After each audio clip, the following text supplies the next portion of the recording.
చాలా చక్కగా వివరిస్తున్నటువంటి క్రమంలో యాంకర్ గారు తను అనుకున్నటువంటి లైన్కు భిన్నంగా వ్యవహారం పోతా ఉన్నది. ఏదో రకంగా బీఆర్ఎస్ పార్టీని ఇరుకున పెట్టాలనేటువంటి తన మానసిక స్థితికి భిన్నమైనటువంటి వాస్తవాలు రవీందర్ రావు గారు చెప్తున్నారు. కాబట్టి ఆయనను డిస్టర్బ్ చేయాలనేటువంటి ఆలోచనతోని వారు ఒక సందర్భంలో అన్నటువంటి మాటను ఉపసంహరించుకోవాలి అనంటే, నేను మాట్లాడింది తప్పు కాదు, నేను అన్న మాటకు కట్టుబడి ఉన్నా అనేటువంటి విషయాన్ని పదే పదే చెప్పినప్పటికీ చాలా ఎమోషనల్గా ఒక ఎమ్మెల్యే స్థాయి గౌరవ సభ్యుడి పట్ల వ్యవహరించాల్సినటువంటి తీరు కంటే భిన్నంగా బిగ్గరగా అరుస్తూ get out from my debate అనేటువంటి విషయాన్ని 1-4 సార్లు చెప్పి అవమానించడం జరిగింది. కాబట్టి పిలిచింది ఛానల్ వాళ్ళే అంటే ఈ పిలవడం వెనుక ఆంతర్యం దుర్మార్గపు ఒక ప్లాన్డ్ స్ట్రాటజీతో ఇరికించాలే, బీఆర్ఎస్ పార్టీని మాలిన్యపరచాలనేటువంటి ఆలోచనతో జరిగింది. కాబట్టి వారి కుట్రను అర్థం చేసుకున్నటువంటి రవీందర్ రావు గారు తన చర్చలో భాగంగా వాస్తవాలను బయటికి తీసి ఎవరైతే పిలిచిందో వాళ్ళ ద్వారా జరగాలనుకున్నటువంటి దుష్ప్రచారాన్ని సరి అయినటువంటి లైన్లో తీసుకొచ్చేటువంటి ప్రయత్నం చేసింది. కాబట్టి అది తట్టుకోలేక తన గొంతు నొక్కేటువంటి ప్రయత్నం చేయడం, స్థాయిని తగ్గించేటువంటి ప్రయత్నం చేయడం జరిగింది. కాబట్టి దాన్ని మేము అదే విషయాన్ని గౌరవ శాసన మండలి చైర్మన్ గారి దృష్టికి తీసుకురావడం జరిగింది. ఇది రవీందర్ రావు గారికి వ్యక్తిగతంగా జరిగినటువంటి అవమానం మాత్రమే కాదు, గౌరవ శాసన మండలి సభ్యులందరికీ జరిగినట్టుగా మేము భావిస్తా ఉన్నాం. ఒక సభ్యున్ని అగౌరవపరచడం అనంటే సభలో ఉన్నటువంటి అందరినీ అగౌరవపరచడమే. కాబట్టి శాసన మండలి సభ్యుల గౌరవ మర్యాదలకు, పరువు ప్రతిష్టలకు భంగం కలిగినప్పుడు దాన్ని రక్షించేటువంటి బాధ్యత కానీ, దాన్ని రక్షించగలిగినటువంటి శక్తి కానీ ఉన్నటువంటి వ్యక్తి మా పరిషత్ చైర్మన్ గారు. కాబట్టి వారి దృష్టికి వాస్తవాలను తీసుకురావడం జరిగింది. వారు కూడా సావధానంగా విన్నారు. మేము నమ్ముతున్నాం తప్పకుండా మా చైర్మన్ గారు దీని మీద సరి అయినటువంటి చర్యలు తీసుకుని భవిష్యత్తులో ఇటువంటివి పునరావృతం కాకుండా చట్టసభల ప్రతినిధుల యొక్క స్థాయి గౌరవం పెరిగే విధంగా, చట్టసభల స్థాయిని గౌరవాన్ని తగ్గించాలనుకునేటువంటి వాళ్లకు ఆస్కారం లేకుండా కఠినమైనటువంటి నిర్ణయం వారి నుండి వెలువడుతుంది అనేటువంటి ఆశాభావాన్ని వ్యక్తం చేస్తా ఉన్నాం.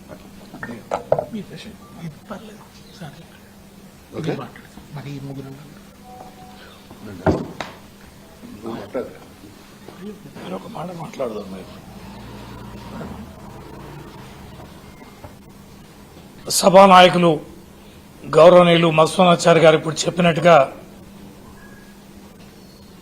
విషయాలను కూడా వారు వివరంగా చెప్పారు. రాష్ట్రం అంతా కూడా చర్చ జరుగుతున్నది. 23వ తారీఖు నాడు సాయంత్రం నన్ను ఒక అతిథిగా జూమ్లో డిబేట్లో పాల్గొన్నామని వారి విజ్ఞప్తి మేరకే, ఏబిఎన్ విజ్ఞప్తి మేరకే నేను హాజరు కావడం జరిగింది. ఆ సందర్భంగా జరుగుతున్న చర్చ ఏదైతుందో అది చాలా ఉద్వేగభరితమైన వాతావరణంలో జరుగుతున్న చర్చ. ఆ రోజంతా కూడా కేటీఆర్ గారిది విచారణ జరిగింది. ఆ విచారణ జరుగుతున్న రోజంతా కూడా వివిధ ఛానల్లో ఆ విచారణలో లేని అనేకమైనటువంటి అంశాలని ప్రసారం చేయడం జరిగింది. అనేకమైనటువంటి అబద్దాలు అక్కడ జరగనివి వాస్తవాలుగా చిత్రీకరిస్తూ ప్రసారాలు చేశారు. మేము కాస్త మానసికంగా ఒత్తిడి గురైనాం. ఏంటి పరిస్థితి నిజంగా జరిగిందా అని బయటకు వచ్చాక కేటీఆర్ గారు ప్రెస్ మీట్ పెట్టాక అప్పుడు తెలిసింది ఈ రోజంతా జరిగిన ప్రసారాలు అవాస్తవం అని, విష ప్రచారం అని తేలింది. అప్పుడు డిబేట్లో దీని మీదే చర్చ. వెంకటకృష్ణ గారు యాంకర్ వారు అడుగుతున్నారు, నేను సమాధానం చెప్తున్నా. విచారణ జరుగుతుంది, ఫోన్ ట్యాపింగ్ జరిగిందా జరగలేదా, ఒక సిట్ వేశారు, సిట్లో మళ్ళా సభ్యులు మార్చారు, మరో కొత్త టీం వేశారు, హరీష్ రావు గారిని పిలిచారు, కేటీఆర్ గారిని పిలిచారు, విచారణ జరుగుతుంది. కానీ విచారణలో లేని అంశాలన్నీ లీకుల పేరిట వాస్తవాలుగా ప్రజల్లోకి విష ప్రచారం ఎలా చేస్తారని చెప్పని నేను అడిగాను. ఎవరు దీన్ని బ్రీఫ్ చేసి ప్రసారం చేస్తున్నారు మీడియా. కాంగ్రెస్ చేస్తుందా, ప్రభుత్వం చేస్తుందా, లేదా వీరంతటా వీరే ప్రసారాలు చేస్తున్నారా, సిట్టు చేస్తుందా అని చెప్పని నేను అంటే, సిట్టు చేస్తుందని మీరు ఎట్లంటారు అని ఆయన నా మీద గద్దించడం, వాడెవడో వీడెవడో మాట్లాడితే నువ్వెలా మాట్లాడతావా అని నన్ను నిలదీసినప్పుడు నేను ఒక మాట జారడం జరిగింది. అది ఏబిఎన్ ఉద్దేశించాలే, వెంకటకృష్ణ గారిని ఉద్దేశించాలే, ఈ విష ప్రచారం చేస్తున్న వారి పట్ల, ఈ పిచ్చి రాతలు పిచ్చి ప్రసారాలు చేస్తున్న వారి పట్ల నేను ఒక మాట సాధారణంగా మాట్లాడే పరిభాషలో ఒక మాట అంటే, ఒక లెజిస్లేటర్ నన్ను చూడకుండా, అతిథిని అనేది కూడా చూడకుండా, వారి ఆహ్వానం మేరకు నేను జూమ్లో ఉన్నానే విషయాన్ని కూడా చూడకుండా, ఈ రాష్ట్రంలో ఒక పార్టీకి, కీలకమైన పార్టీకి జనరల్ సెక్రటరీని కూడా చూడకుండా, ఒక ఉద్యమ నాయకుడిగా నా వ్యక్తిత్వాన్ని చూడకుండా, నా జీవితంలో ఎన్నడూ వినగూడని పదాన్ని get out from my debate అని 10 సార్లు గర్జించి అవమానపరిచిన తీరు నిజంగానే హృదయాన్ని కలిసివేసింది. ఎప్పుడూ అవినీతి అక్రమాలకు పాల్పడ్డ వాళ్ళం కాదు. వందల వేల టీవీ డిబేట్లలో కానీ, మీడియా సమావేశాల్లో కానీ మాట తూలింది లేదు. అన్పార్లమెంటరీ లాంగ్వేజ్ నేను ఎక్కడ వాడిన సందర్భాలు కూడా లేదు. కానీ నా పట్ల అంతటి అక్కసుగా ఆ భాషని వాడడం అనేది ఒక యాంకర్కి ఏం అవసరమని, ఒక యాంకరే ఆ రకంగా ఏ రకంగా స్పందిస్తారనేది, అట్లా ఆవేశానికి ఎందుకు గురి అవుతారని. నేనున్న స్థానం మీ అతిథిని కదా, అతిథి పట్ల ఈ రకంగా వ్యవహరించడం అనేది దుర్మార్గం కదా. చట్టసభలో కొంతమంది లక్షలాది మంది ప్రజల యొక్క ప్రతినిధుల ద్వారా ఎన్నిక కాబడిన నా స్థాయిని కూడా ఈ రకంగా దిగజార్చడం సరి అయిందేనా అనే దానిపైన మనసు వికలమై బాధపడుతున్న సందర్భంలో యావత్ తెలంగాణ ప్రజలు, యావత్ ప్రపంచంలో ఉన్న తెలంగాణ బిడ్డలు స్పందించిన తీరుకు నేను కృతజ్ఞత తెలియజేస్తున్నా. ఒక్క థాట్ పైకి వచ్చారు, ఏకఖండంగా ఈ రకంగా వ్యవహరించిన తీరుని ఖండించారు. మా పార్టీ ఈ ఛానల్ని నిషేధించారు. మా పార్టీ కార్యక్రమంలో ఎక్కడ పాల్గొనడానికి అవకాశం లేదని మా పార్టీ అధ్యక్షుడు కేసీఆర్ గారికి, వర్కింగ్ ప్రెసిడెంట్ కేటీఆర్ గారికి, యావత్ మా పార్టీ నాయకత్వానికి నేను కృతజ్ఞత తెలియజేస్తున్నా.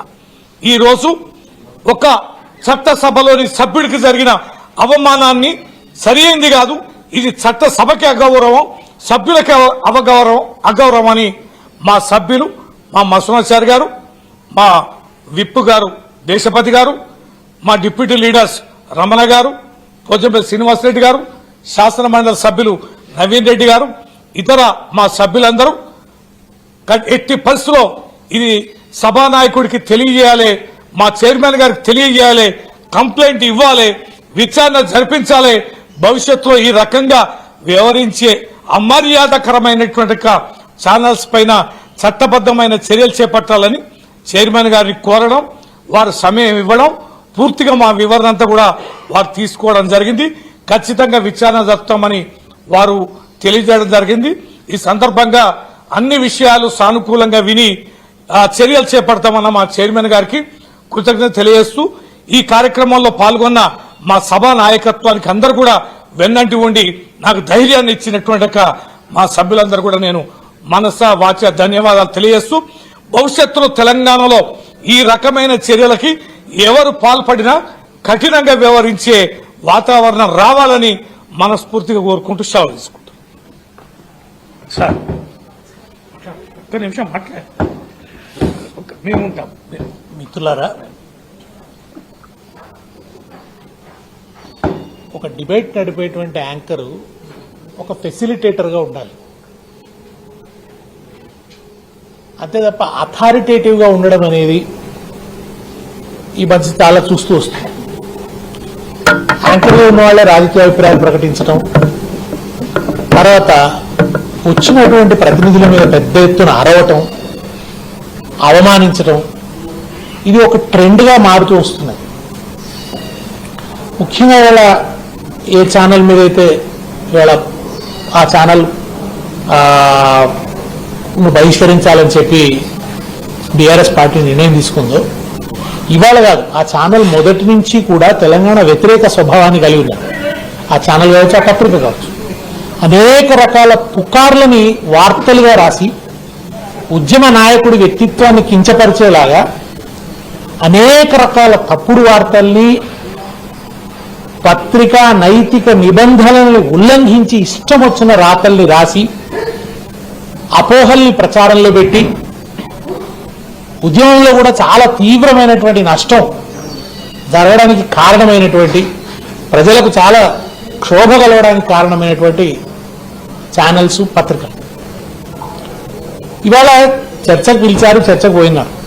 చర్చకు పోయినప్పుడు చర్చ జరుగుతున్నప్పుడు ఈ విష ప్రచారాలు జరుగుతున్నాయి, అబద్ధపు లీకులు వస్తున్నాయి బయట అన్నదాన్ని చర్చ వచ్చినప్పుడు సిట్టే లీకులు ఇచ్చిందని మీరు ఎట్లా అనగలరు అని చెప్పి ఆ యాంకర్ అడిగితే, మరి సిట్ లీకులు ఇవ్వనప్పుడు రాస్తున్న వాళ్ళని ఏమనాలి?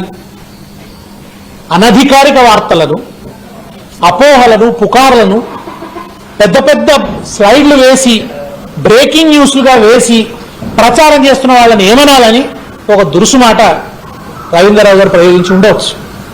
దానికి వెంటనే యాంకర్ దాని వెనుక ఉన్న ఆవేదనని, ఆగ్రహాన్ని అర్థం చేసుకొని, సార్ మీ ఎక్స్ప్రెషన్ బాగాలేదు అని చెప్పొచ్చు, లేదా ఆ ఎక్స్ప్రెషన్ బాగాలేదు కనుక ఆయన దాన్ని వెనక్కి తీసుకొని అన్నప్పుడు నేను ప్రజల విజ్ఞతకు వదిలేస్తున్నానొచ్చు, ప్రజలు దీని మీద తేల్చుకుంటారనొచ్చు, లేదా ఆయన మైక్ని ఆఫ్ చేయొచ్చు, ఆఫ్లైన్లో ఆయనతో మాట్లాడచ్చు. ఇవేవి కాకుండా get out from my debate అని ఆయన అనడం మీ డిబేటా? వ్యక్తిగతంగా మీ డిబేటా? మీ ఇంటికి సంబంధించిన చర్చనా? కాదు కదా, ప్రజలకు సంబంధించిన చర్చ కదా. మీడియా అంటే 4వ స్తంభం కదా, ప్రజలకు సంబంధించినటువంటి చర్చ కదా, ఒక పార్టీకి సంబంధించిన గౌరవానికి సంబంధించినటువంటి చర్చ కదా. మై డిబేట్ ఏమిటి? వ్యక్తిగా మీ డిబేటా, ప్రజలకు సంబంధించిన డిబేటా? అసలు మై డిబేట్ అనడంలోనే ఓ దురహంకారం, పైగా గెట్ అవుట్ అని అనడం.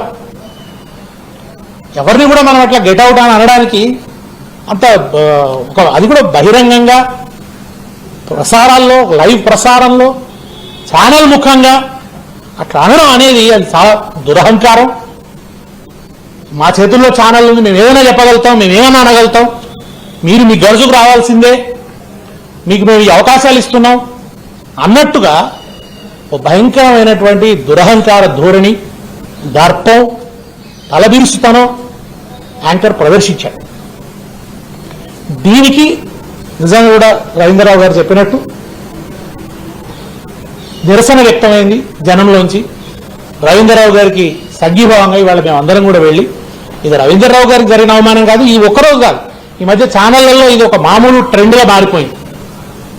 వచ్చిన ప్రతినిధుల పట్ల దురుసుగా మాట్లాడడం, అరవటం, గొంతు పెంచటం, ఇదనేది ఒక ట్రెండ్గా మారిపోయింది. ఇది కరెక్ట్ కాదు. వాళ్ళు ఒక ఫెసిలిటేటర్స్గా ఉండాలి, నిష్పాక్షికంగా అందరికి అవకాశం ఇస్తూ పోవాలి, సంభాషణ మర్యాదపూర్వకంగా ఉండాలి. ఒకవేళ ప్రతినిధులు కట్టు తప్పినా కానీ దాన్ని చర్చ నడిపే వాళ్ళ మీద ఇంకెక్కువ బాధ్యత ఉంటుంది అనేది ఇవాళ మేము మా మండలి చైర్మన్ గారి దగ్గరికి వెళ్ళి, ఇది రవీంద్రరావు గారికి జరిగినటువంటి అవమానంగా భావించవద్దు, ఇది సభ గౌరవానికి సంబంధించిన విషయం, ముఖ్యంగా సభ్యుల ఆత్మగౌరవానికి సంబంధించినటువంటి విషయం. ఇవాళ రవీంద్రరావు గారు జరగవచ్చు, రేపు ఇంకొకరికి జరగవచ్చు, కనుక ఎక్కడో ఒక చోట దీన్ని చెక్ చేయాల్సినటువంటి అవసరం ఉన్నది. కనుక మీరు ఆ ఛానల్ని, ఆ బాధ్యులైనటువంటి యాంకర్ని, యాజమాన్యాన్ని మీరు సభకు పిలవండి, వాళ్ళ నుంచి ఎక్స్ప్లెనేషన్ కోరండి, మీరు ప్రివిలేజ్ మోషన్కి అంగీకరించండి అని చెప్పి వాళ్ళ మేము వారికి అభ్యర్థన ఇవ్వడం జరిగింది. వారు కూడా సానుకూలంగా స్పందించారు. వారు కూడా మీడియాలో వస్తున్నటువంటి ఈ అపసవ్య ధోరణుల గురించి, అసలు చాలా వరకు మీడియానే అనవసరంగా లేని వాటిని తీసుకొచ్చి చిచ్చు పెడుతున్న తీరు, సంచలనాల కోసం పిచ్చి పిచ్చిగా వ్యవహరిస్తున్నటువంటి తీరును గురించి కూడా వారు అనేకంగా సోదాహరణంగా ఇవాళ చెప్పడం జరిగింది. వారు ఈ విషయంలో సజావుగా స్పందిస్తారని, సభ్యుల గౌరవాన్ని, ఆత్మగౌరవాన్ని కాపాడే విషయంలో వారికి ఉన్నటువంటి విశిష్ట అధికారాల్ని ఉపయోగిస్తారని మేము విశ్వసిస్తున్నాం.